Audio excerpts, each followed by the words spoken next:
She said she needed space. I thought she just wanted time alone. A week later, I got an envelope from a law firm. She didn't want space. She wanted out. I remember staring at the thick cream-colored paper, my name printed neatly in the center. My hands shook as I tore it open, my brain refusing to process the words at first. Petition for dissolution of marriage. I had to read it twice. A week. That's all it took. 7 days of giving her the distance she asked for. 7 nights of lying awake wondering if I'd done something wrong, if there was a way to fix it. I thought she just needed to breathe. I thought we were in this together. But the papers told a different story. She hadn't just decided this on a whim. The legal jargon, the signatures, the cold, formal language, this had been planned. She had already checked out long before she ever said the words. And the worst part? She didn't even have the decency to tell me herself. I sat there, holding the envelope like it might burn me, my mind racing with questions I couldn't answer. Why didn't she just talk to me? Was there someone else? How long had she been lying to me, or worse, lying to herself?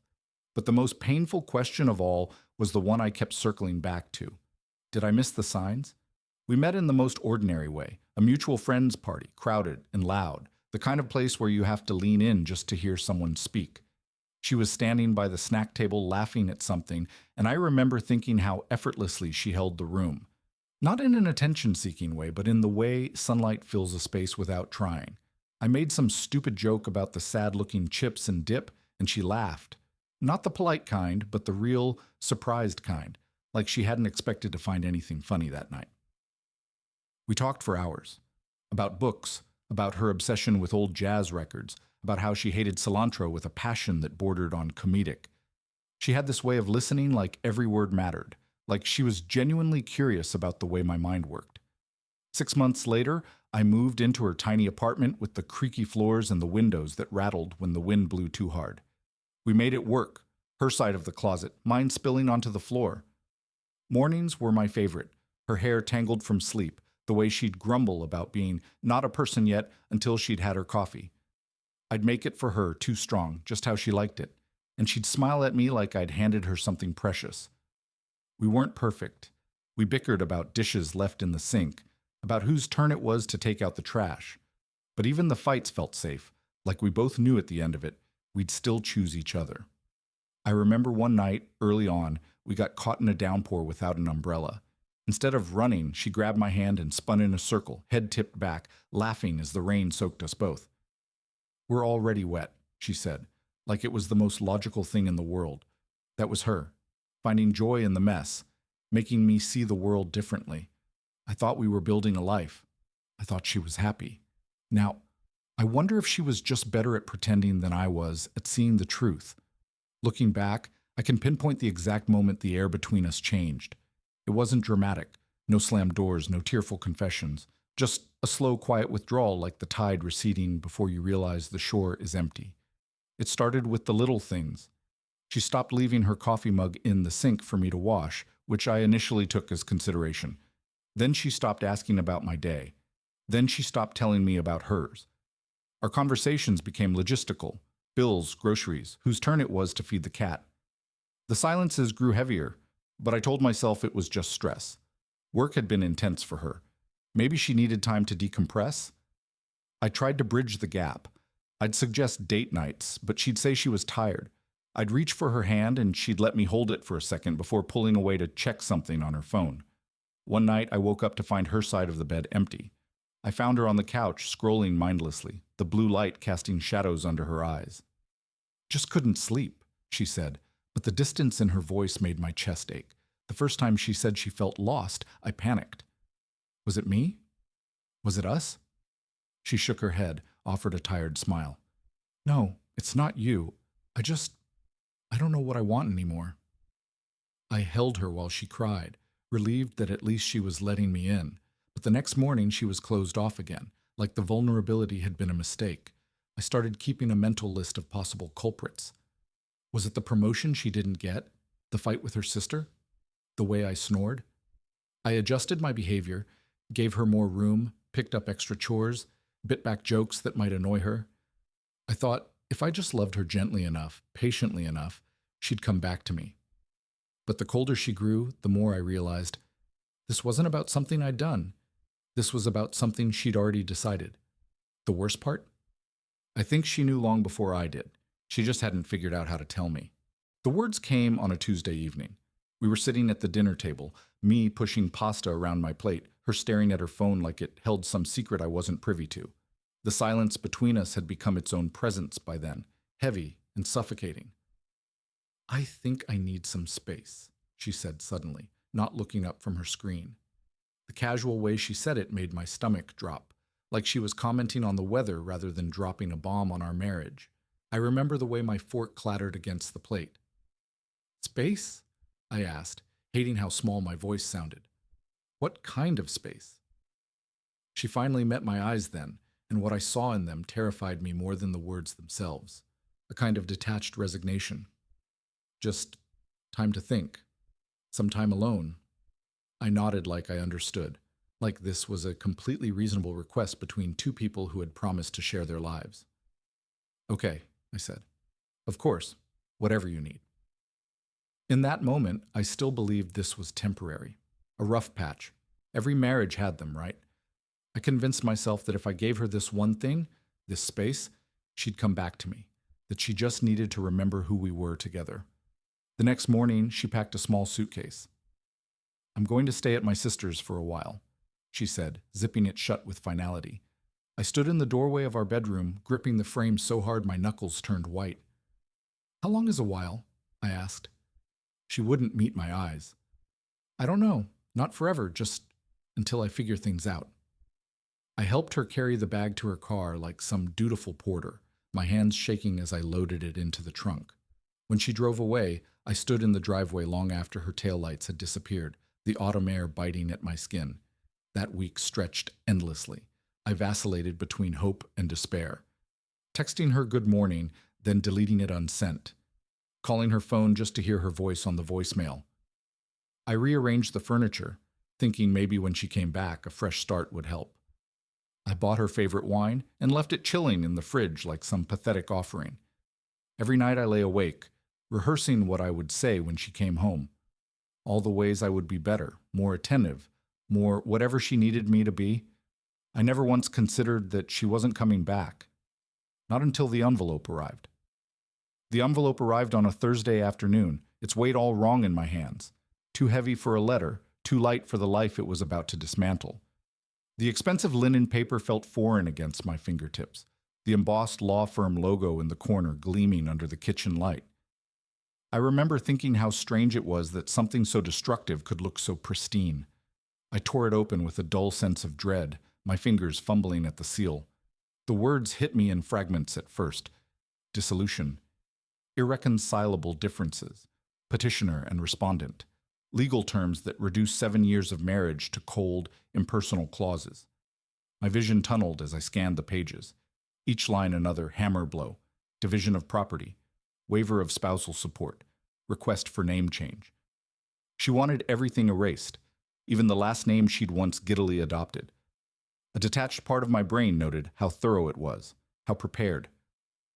The dates stamped on the documents revealed the truth. She'd filed this 3 days after leaving. While I'd been carefully giving her space, rearranging our bedroom to make it more welcoming for her return, she'd been sitting across from some attorney, signing away our life together. The realization left me winded, as if someone had punched through my ribs and gripped my lungs. I reached for my phone, my hands shaking so badly I had to steady my wrist with the other hand. Her contact photo, a candid shot from our anniversary trip to Maine, smiled up at me as the call rang once, twice, then clicked to voicemail. Her cheerful greeting, "You know what to do," was a relic from another lifetime. I called again, straight to voicemail. A text appeared beneath my frantic typing bubbles. "Please don't make this harder than it needs to be." The finality of it crushed me. Not a conversation, not even a proper goodbye. Just a FedEx envelope and a text message, like I was some business transaction she needed to wrap up. I slid down the kitchen cabinets until I hit the floor, the divorce papers fanning out around me like fallen leaves. Our wedding photo on the fridge stared back at me, her laughing in her white dress, me spinning her under the chuppah, both of us so certain of forever. That's when the numbness gave way to something sharper. Not anger, not yet. but the devastating understanding that the woman I'd loved had already mourned our marriage while I was still living in it. She'd grieved, planned, and moved on, all while sharing my bed and my meals and my toothpaste. The papers weren't the beginning of the end. They were just the receipt. I stayed on that cold tile floor for hours, watching the sunlight crawl across the divorce papers until the words blurred into meaningless shapes. Somewhere between dusk and dark, I realized I'd been wrong about one fundamental thing. She hadn't needed space to figure things out. She'd needed it to make sure I wouldn't see her leaving. The days after receiving the papers passed in a haze. I became a detective in my own life, sifting through memories like crime scene evidence. I scrolled through months of text threads, searching for clues in her punctuation.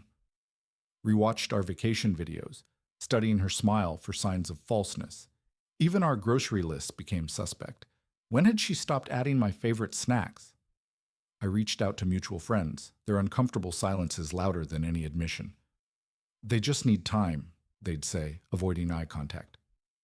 Their pity was worse than anger. I called her sister, who hung up after saying, "She asked me not to talk to you about this." Each dead end felt like another door slamming in my face. My mind kept circling back to the same questions. Was there someone else? Had I missed some catastrophic failure in myself? The absence of answers became its own torture. Without reasons, my brain manufactured them. Maybe my jokes had worn thin. Maybe my cooking was terrible. Maybe she'd realized too late that I wasn't the man she thought I'd become. I drafted dozens of emails I never sent. Long, rambling things that swung between desperate pleas and furious accusations. The unsent messages lived in my drafts folder like ghosts. One night, drunk on bourbon and self-pity, I actually hit send. 3 paragraphs asking just one question. When did you stop loving me? Her reply came at 3:17 a.m. 3 clinical sentences. This isn't about love. It's about needing something different. Please respect that. The message burned brighter than any argument. Not a confession, not an explanation, just a quiet dismissal that made it clear I'd never really understand. I stared at those words until my eyes watered, tracing the spaces between them like they might reveal some hidden meaning. Eventually, I stopped searching, not because I found answers, but because I realized the truth. She didn't owe me an explanation. The cruelest thing about abandonment is that it doesn't require justification. People can leave simply because they want to. The papers sat on my kitchen table for a week before I signed them. Each time I passed by, they seemed to whisper the same terrible truth. The person who knows you best in the world can become a stranger overnight. And sometimes the only closure you get is the sound of a door closing for the last time. The signed divorce papers sat in their envelope for 3 days before I mailed them back. During those 72 hours, something fundamental shifted inside me. Not suddenly, but with the quiet inevitability of seasons changing. The all-consuming pain didn't disappear, but it made space for something else. Clarity. I began noticing small moments of unexpected peace, making coffee just for myself in the mornings, stretching out across the entire bed at night. The silence in my apartment no longer felt like absence, but like room to breathe. I realized with startling clarity that for months, maybe years, I'd been walking on emotional eggshells, constantly adjusting myself to fit her changing moods. One rainy afternoon, I found myself sorting through old photos. There we were at Christmas parties, on vacations, posing with arms around each other. But as I studied picture after picture, I noticed something unsettling. Her smile never quite reached her eyes in the later years. The realization hit me like a physical blow. She'd been leaving long before she packed that suitcase. The evidence was there in every forced grin, every stiff embrace I'd been too lovesick to see. I started sleeping through the night again. My appetite returned. The world, which had narrowed to a single point of pain, gradually expanded to include other things. The way sunlight fell across the hardwood floors in late afternoon, the satisfaction of cooking a meal just for myself, the rediscovery of hobbies I'd set aside to make more time for us. Gratitude for the early years that had been genuine. Gratitude for the lessons this pain was teaching me about my own resilience. Most of all, gratitude that she'd left, because staying in something that wasn't working would have been the real tragedy. The woman I married was already gone, had been gone for some time. What I'd been mourning wasn't our present, but our past, and that, at least, was still mine to keep. Now, months later, I understand that some goodbyes don't happen all at once. They happen in stages. in the slow withdrawal of a hand, in conversations that become transactions, in the quiet moment someone decides not to come home. I used to think love was enough, that if you cared deeply enough, tried hard enough, you could bridge any distance. But love requires two people reaching toward each other, and somewhere along the way, she stopped reaching back. The divorce is final now. The papers signed, the assets divided, the legal ties severed. What remains is the quiet understanding that sometimes people leave not because of something you did, but because of something they need, something they can't find with you. And that truth, as painful as it is also freeing.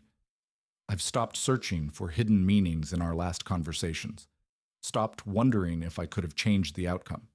Some questions don't have answers, and some endings don't come with closure. She asked for space. I gave it to her. And now, piece by piece, I'm learning to fill that space with something new. Not resentment, not regret, but the quiet certainty that I can love again.